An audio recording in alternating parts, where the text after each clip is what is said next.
Hello, I'm Dr. Raven Long, and in recent years, a fungal disease called white nose syndrome has been affecting North American bat populations dramatically.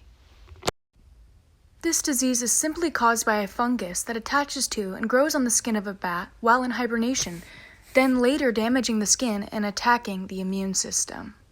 In 2020, a study was conducted by biological science researchers in Kentucky to find a way to stop spore germination in infected bats in an attempt to find a cure for this illness. The study consisted of using quantities of methoxylin, a medicine that treats skin diseases in humans, and UVA, a low form of radiation, to analyze if the spores would be terminated or continue growing. In the experiment, fungus was removed from the wing of a brown bat and then stored at freezing temperature. It was then covered with foil to reduce light exposure and incubated for about 2 weeks.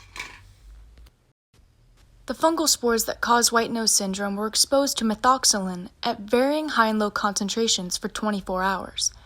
After the methoxylin treatment, UVA was introduced to the spores in varying high and low concentrations as well. The control solutions were: after the petri dishes of spores were treated, they were then diluted with saline to produce an evenly measured solution and then covered with aluminum foil to reduce light exposure for 10 whole days. Growth and results were then observed. Colonies were then counted by diameter in all dishes. Methoxylin and UVA in combination had the highest spore death. In conclusion, this new approach of using methoxylin in combination with UVA radiation to help control fungal growth may have a very practical application in helping saving bat populations around the country.